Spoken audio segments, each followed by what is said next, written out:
Shabbat Shalom. Shalom Aleichem. Assalamu Alaikum. A renewal, Pax Vobiscum. Peace be unto you. Welcome back to the channel. In this video, we're going to look at Judges chapter 9. There are 57 verses. It's going to be a lengthy video, but let's try to get this, try to be efficient. So it says here in verse 3, their heart turned after Abimelech versus their hearts inclined to follow. Okay, not too different there. Verse 4, cowardly versus light persons. So that's what it means. They're cowardly. Verse 6, significant difference here. The oak of sedition versus the plane of the pillar. So two very different things. One's a tree, one is an area of grass, a field. Verse 9, significant difference here as well. With which men shall glorify God and go to be versus they honor Elohim and man, talking about the olives. So it says men giving glory to God versus glory or honor being given to not just God, but also man. Verse 15, it says, under my shadow. Stand under my shadow versus put your trust in my shadow. So it can be taken in the wrong way. If you're trusting in somebody's shadow, but standing under somebody's shadow seems to be a very specific thing to do, rather than trusting in someone's shadow. Could be trust in their protection, but stand under my shadow is the expression being used here in this parable. Verse 16, integrity versus sincerely. Reward versus deserving in the same verse. 17, put his life in jeopardy versus adventured his life far. So it's one thing to risk your life far, but he really put his life in jeopardy. The father did. The father of this individual. I think his name is Yotam, if I'm not mistaken. Yeah, Yotam, okay. Verse 19, faithfully versus sincerely. It's verse 19. And then 21, out of the way versus, it says, dwelt there out of the way of his brother Abimelech. So Yotam just used his wisdom, and he decided, okay, it's probably a wise decision to not get in this guy's way. So don't, be out in the open. So stay concealed. Versus, he dwelt there. He went to Beer or Bair for fear of Abimelech. So one is out of fear and one is out of wisdom, it seems. Verse 24. To bring the injury done. So this is the purpose of Elohim, to send that evil spirit, to bring the injury done to the 70 sons of Yerubbaal. So he actually, in my previous video, I think it was Judges 6, I said he didn't rename himself, or he wasn't renamed. He actually was. This is confirming this. It's throughout the narrative. So I stand corrected. I was wrong. So I have to admit and confess to that. I was wrong.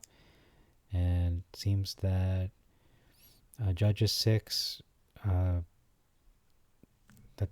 have to look at all of the context, not just one verse, and build from there. You need to look at the full context of the narrative in multiple places. So that's what we're doing here, based on the number of verses and evidence we have showing explicitly his name was changed to Yerubbaal. Okay, that's out of the way. Verse 24, so to bring the injury done, that's the expression used, versus that the cruelty done might come. So the cruelty that was done would come to those who killed the 70 sons of Yerubbaal. Versus to bring the injury done, to lay their blood. Okay. So to bring the injury done versus that cruelty might come. That cruelty might come. So it sounds like God is cruel. That's not what it's saying. It's He is the one who takes vengeance. Vengeance is mine, says Yah. So that's exactly what's happening here. It's not let me be cruel. No, it's simply let me return vengeance upon their heads for the wickedness they've done. That's essentially what has happened. Verse 26, we have two different names being used. It's Yobel in the Septuagint, and then Ebed in the Masoretic. 27, we have the terms grapes versus vineyards, and an omission of bringing the grapes into the house of their Elohim. So they didn't just go into the house of their Elohim. They brought the grapes with them. They brought the wine with them, perhaps. Verse 28, Zebul, his steward. He's described as his steward, his caretaker, his servant. So he's his caretaker and his servant. So he serves in multiple capacities. Abimelech, to Abimelech, Zebul does. So he sounds like his right-hand man. In the Masoretic, it describes Zebul as the officer of of Abimelech. And then it talks about how his servant, so he's a servant with the son of Hamor, who seems to be Abimelech again. In the Masoretic, it describes him as his officer, serve the men of Hamor. Okay, so he's serving the men of Hamor instead of serving Abimelech.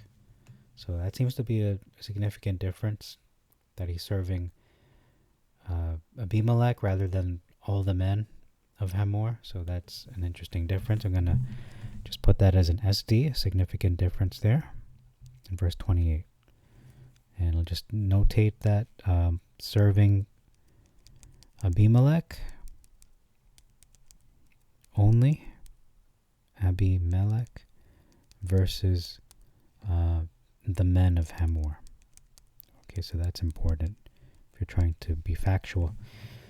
Verse 29, there's an addition of the word to Elohim, and would, if God willed, this people were under my hand. But that's not what he said. He said, and would. Perhaps that seems to be the expression, God would, but that's not in the Septuagint anyway. Perhaps I would, I wish, maybe that's what he's saying, I wish this people are under my hand, is the sentiment of this individual, Gal. Significant difference in 29. I would say to him, so he's saying what he would do. I would do this. I would remove Abimelech. I would say to him this, multiply your host and come out. So gather your armies, let's go, let's battle. But in the Masoretic, it doesn't make sense, because how is he talking to Abimelech? Because it says, I would remove Abimelech, and then he said to Abimelech, what, did he call him on his cell phone? I don't understand how this makes sense. It doesn't. So that seems to be nonsensical. So I will write that here. Does not make sense. So nonsensical. That he would instantly speak with Abimelech. So Septuagint makes a lot more sense in this regard. Verse 31, besieged. So they besieged the city versus they fortified the city. So one is being done outside the city where you're building a siege. You're taking the city under siege, versus you're fortifying, you're strengthening the city from within, from inside. And that's not what is happening here. They are besieging the city.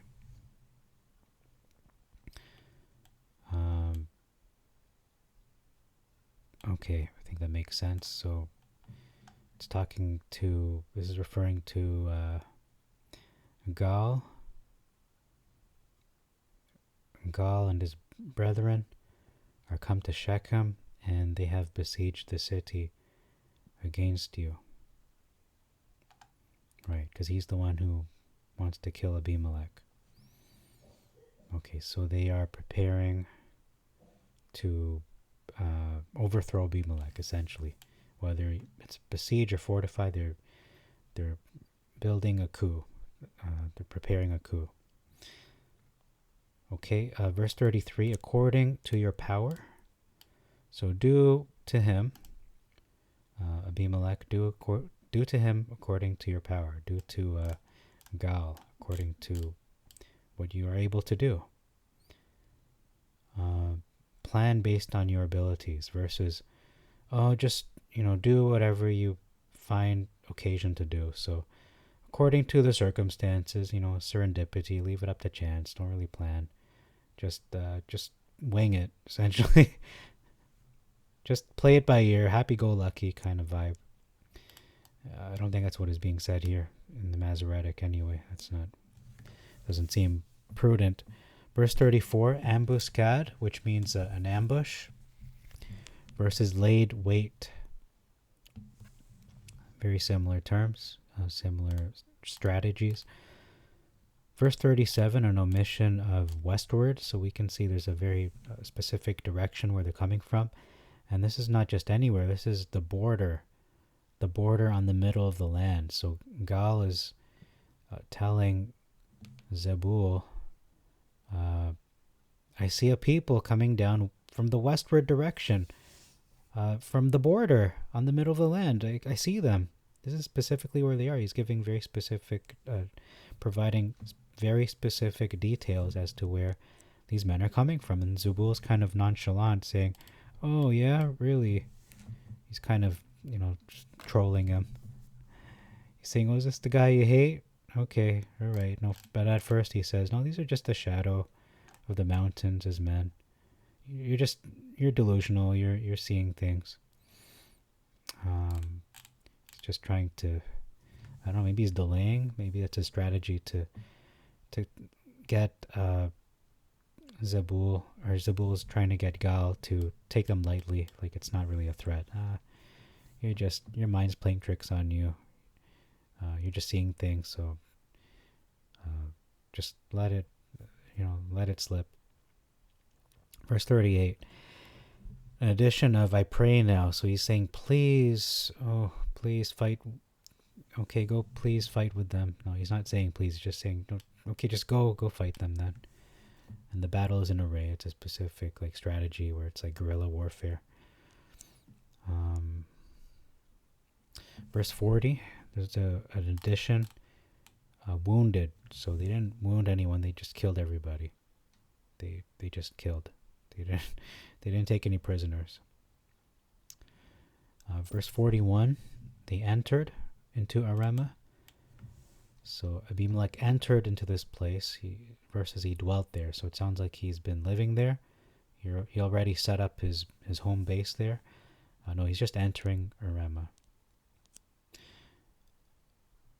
44, chiefs of companies. So this is important because this is not just any company, as the Masoretic seems to describe. This is the chiefs of companies. So this is essentially in the modern vernacular, this is the Alpha team. This is the Alpha squadron that is going to the gate of the city, and the other squads are assigned to kill those in the field. Okay. Verse 45, they destroyed the city versus they beat down the city. So one is dealing a blow to them, but not really destroying them utterly. It's just hurting them or subduing them or defeating them, but not really not slaughtering them anyway. No, but they really did. They destroyed the city because it says that they slew the people, they killed them, and destroyed the city. So they didn't leave any, not just the people, but they destroyed the infrastructure, it seems. Perhaps they destroyed the buildings. I don't know. Maybe they razed the town, perhaps. The city. They razed the city, burning it down. I don't know. And then it says the next action they did, they sowed it with salt. So they put salt on it in order, I believe, that so their crops wouldn't grow. They really made the soil ineffective. It's like an exclamation mark on their overthrowing the city. That's an exclamation mark upon their destruction of the city.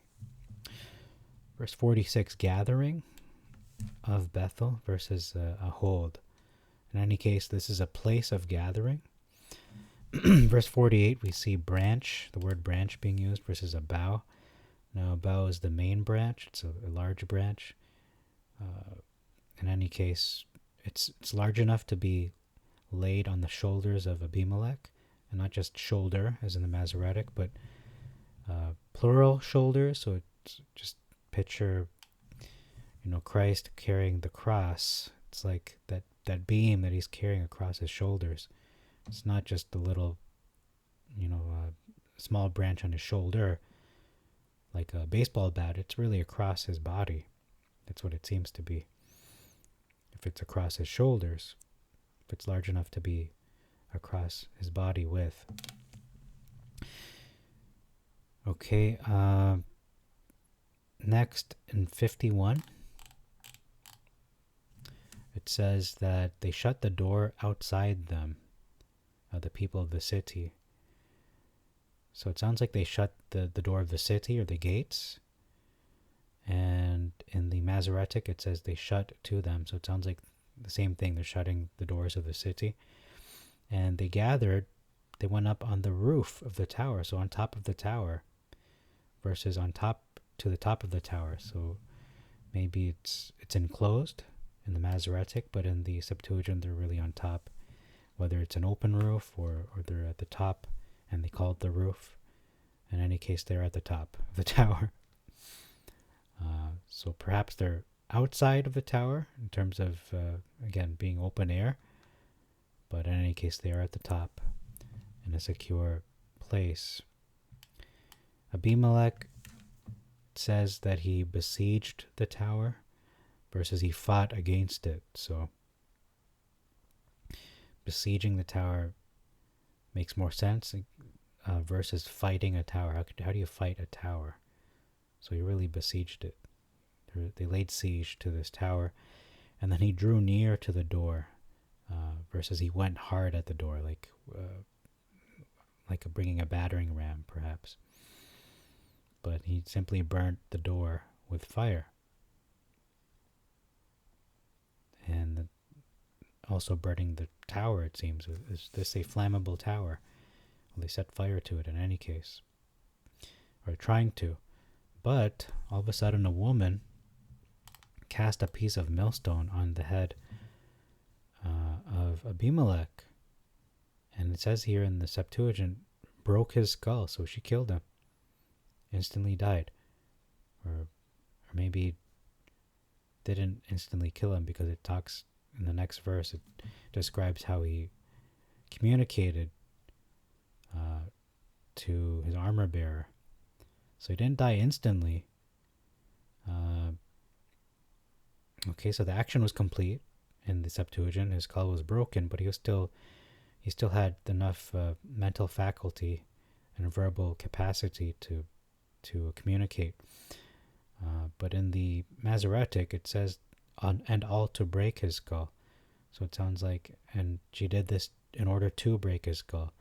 So it describes like intentions, her intentionality of dropping the millstone. Verse 56, it says here, God requited the wickedness. So God returned the wickedness of Abimelech versus he rendered the wickedness. So it's one thing for God to take vengeance. He returns on their head what they have done. It's pretty much, think of karma in a way. They did this evil and it returned unto them. God requited it to them, repaid them for their evil. Versus rendered. So it's like God is rendering a judgment. He rendered the wickedness of Abimelech. So he gave them the wickedness. So render doesn't have the same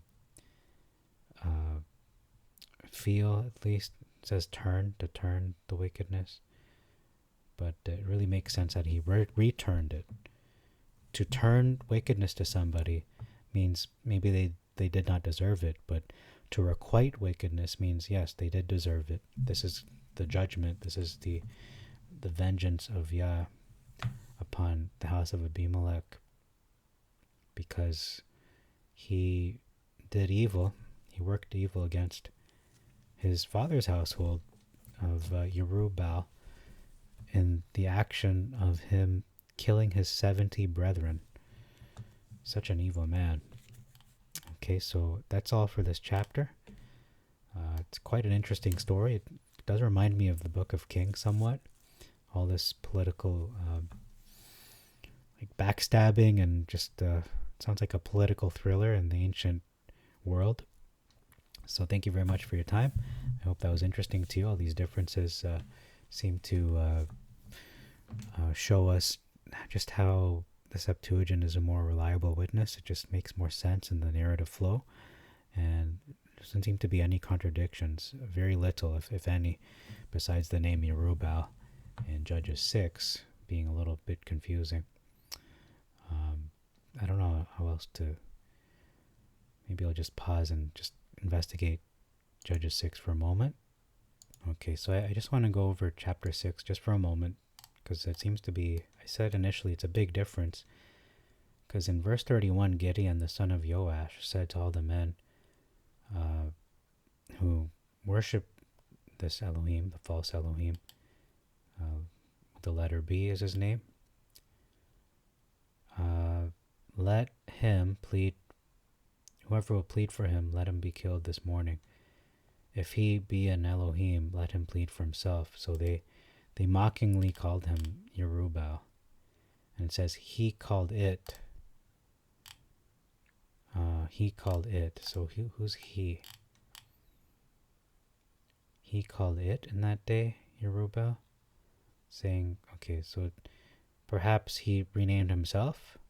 Okay, call me this name then, Gideon is probably saying. But in the Masoretic, it's Joash speaking. It makes more sense for Gideon to be speaking, to be frank. However, in terms of who's renaming him, it does make sense for his father to rename him. But perhaps it was the people who renamed him. But it says he called it in that day. He called it. So maybe that's a mistranslation. Maybe it was and called it he. So he named, and he was named. Maybe called it could be named when you give someone a new name. And he was named in that day, Yerubbaal. So that actually makes sense if we kind of use a little bit of a restructuring of the sentence, and you moved called it before he. So, and you're also replacing called it with named. So and named he. So he was named in that day, Yerubbaal. So why would he rename himself? It doesn't seem to be something that he would do. Makes sense that the people would rename him that. So it's interesting how that originated. Or maybe it was him who called it in that day. That the place, it makes more sense that it's him because there is no place called Yerubbaal. Or maybe he named the place Yerubbaal and they also called him that as well. Could be both, but in any case. That's Judges. chapter 9, and we just went over Judges 6 just to cover all their bases there. So thank you very much for your time. Appreciate it. And until next time, we'll look at Judges chapter 10 in the next video. Shabbat Shalom. Maranatha.